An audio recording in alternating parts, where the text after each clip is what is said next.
بسم اللہ الرحمن الرحیم۔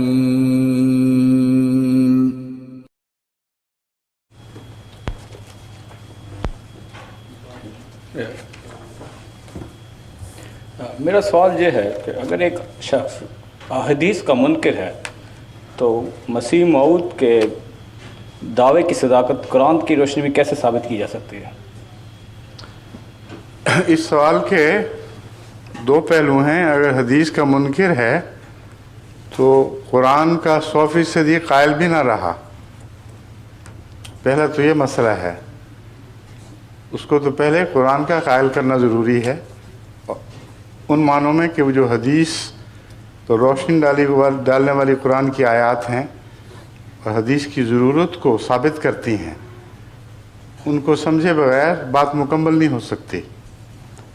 کیونکہ واقعہ یہ ہے کہ اگر قرآن بھی پیش کیا جائے تو قرآن کی آیات کے مختلف معنی مختلف لوگ کرتے ہیں، اور ایک ہی آیت کے متفرق معنی موجود ہیں ہماری تفاسیر میں بھی۔ تو منکر حدیث کے لیے یہ مسئلہ درپیش ہوتا ہے کہ وہ کہتا ہے تم نے یہ معنی کیے، میں یہ معنی کرتا ہوں، تو قرآن بھی اس کو کافی نہیں۔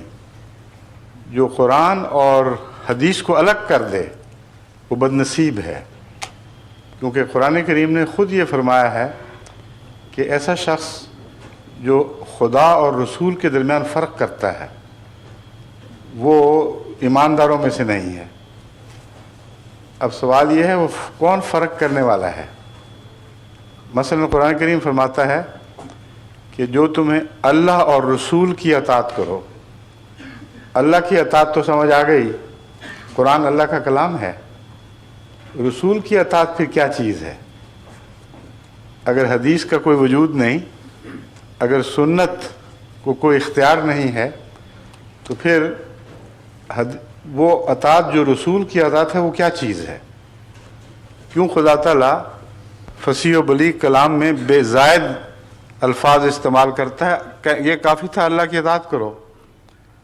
اور اگر فرق ہو جائے، اختلاف پیدا ہو جائے امت کے درمیان، حکومت اور لوگوں کے درمیان، تو قرآن کریم فرماتا ہے وَإِذَا تَنَازَعْتُمْ فِي شَيْءٍ فَرُدُّوهُ إِلَى اللَّهِ وَرَسُولِهِ، اطیعوا اللہ وَأَطِیعُوا الرَّسُولَ وَأُولِي الْأَمْرِ مِنْکُمْ۔ یہ آیت میرے پیش نظر ہے۔ اللہ کی اطاعت کرو اور رسول کی اطاعت کرو۔ فَإِذَا تَنَازَعْتُمْ فِي شَيْءٍ، اگر تمہارا آپس میں اختلاف ہو جائے، فَرُدُّوهُ إِلَى اللَّهِ وَرَسُولِهِ، اب یہ ایک جاری حکم ہے۔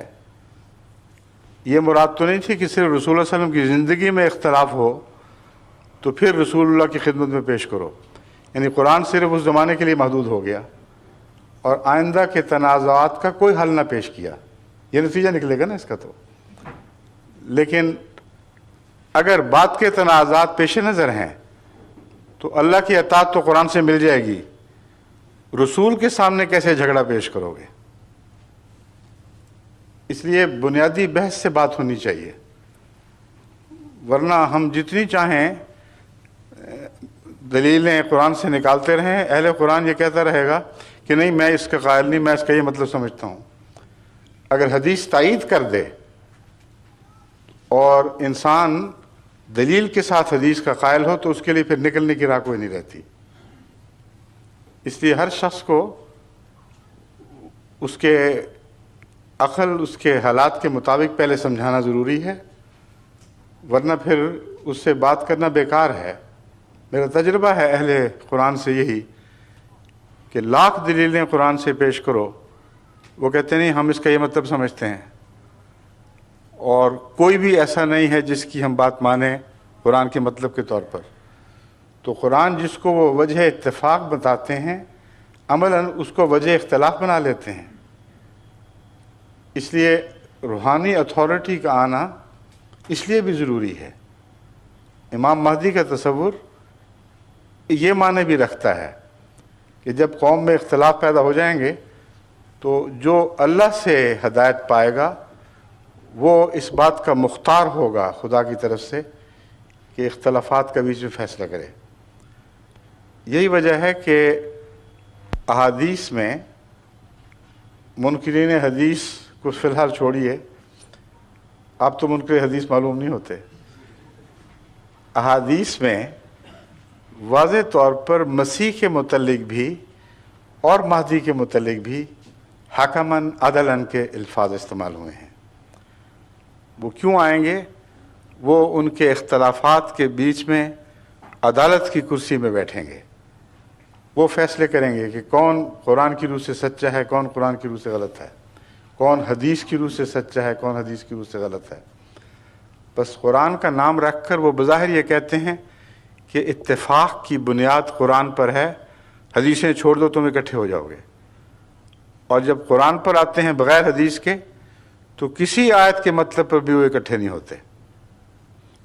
اس لیے محض نفس کا بہانہ ہے۔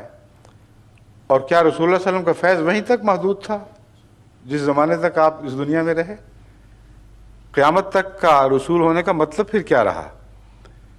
کتاب تو ویسے ہی اتر آتی، لوگ تو مطالبے کرتے تھے کہ بنی بنائی کتاب اترے، مگر رسول کے بغیر کتاب کی حقیقت معلوم نہیں ہو سکتی۔ رسول کے بغیر کتاب پر عمل ممکن ہی نہیں ہے۔ نمازیں کیا چیز ہیں، عبادتوں کی تفاصیل کیا ہیں، قرآن کریم میں کہاں تفاصیل موجود ہیں؟ جو کچھ حضرت محمد رسول اللہ صلی اللہ علیہ وآلہ وسلم کو کرتے ہم نے دیکھا، جیسا انہوں نے قرآن سمجھا اسی کے مطابق عمل کی وجہ سے ہم نے قرآن کا فیض پایا ہے۔ اس لیے جس کو قرآن عطا کیا گیا اس کے فیض کے بغیر قرآن کا فیض حاصل کرنا ایک دھوکے والا دعویٰ ہے، اس میں کوئی حقیقت نہیں ہے۔ ٹھیک ہے؟